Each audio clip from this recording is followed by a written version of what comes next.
नेपाल इन दिनों भारी उथल-पुथल से गुजर रहा है। सोशल मीडिया बैन के खिलाफ शुरू हुआ विरोध अब इतना तेज हो चुका है कि सड़कों से होते हुए संसद तक पहुंच गया। पुलिस और प्रदर्शनकारियों की भिड़ंत में हालत बेकाबू हो गए और अब इस आंदोलन को नेपाल का सबसे बड़ा युवा विद्रोह कहा जाने लगा। तो चलिए जानते हैं इस मामले को विस्तार से। नमस्कार, मैं हूँ रूबी सिंह और आप देख रहे हैं जयपुर एक्सप्लोर मैगजीन का डिजिटल प्लेटफॉर्म। दरअसल नेपाल सरकार ने 5 सितंबर को 26 सोशल मीडिया ऐप्स को बैन कर दिया।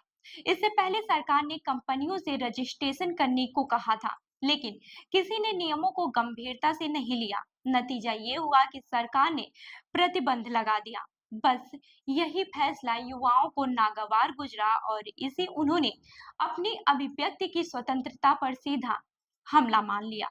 इस बैन के खिलाफ हम नेपाल नाम के संगठन ने शांतिपूर्ण प्रदर्शन की इजाजत ली थी। सरकार को लगा आंदोलन छोटा मोटा ही होगा, लेकिन जैसे ही काठमांडू की सड़कों पर हजारों नौजवान उतरे, माहौल बिगड़ गया। युवाओं ने संसद में घुसने की कोशिश की और पुलिस से भिड़ गए। हालात इतने बेकाबू हो गए कि पुलिस को गोली चलानी पड़ी, जिसमें 16 प्रदर्शनकारियों की मौत की खबर सामने आई है। हालात संभालने के लिए अब सेना को भी मैदान में उतरना पड़ा है।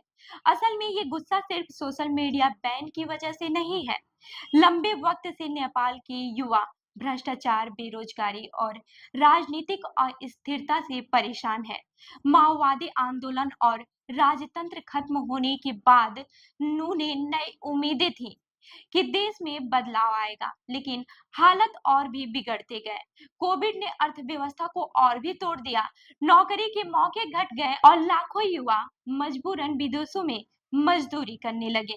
राजनीतिक दलों से भी उम्मीदें टूट गई। तीन बड़े दल माओवादी, नेपाली कांग्रेस और कम्युनिस्ट पार्टी सिर्फ सत्ता की खींचतान में लगे रहे। युवाओं ने नए विकल्प तलाशने की कोशिश की। रवि लामिछाने की पार्टी को शहरी युवाओं का खूब समर्थन मिला, लेकिन वहां भी विवाद खड़े हो गए। नतीजा ये हुआ कि युवाओं को लगा कि कोई भी पार्टी उनके दर्द को नहीं समझती है। अब हालात ऐसे हैं कि कुछ लोग तो फिर से राजतंत्र की वापसी की बात करने लगे हैं। वहीं युवाओं के इस आंदोलन में श्रीलंका और बांग्लादेश की झलक भी साफ दिखती है।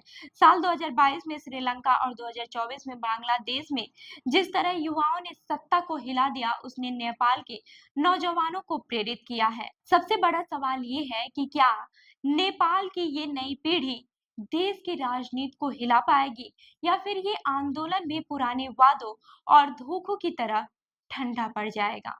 तो इस खबर पर आपकी क्या राय है, हमें कमेंट करके जरूर बताएं।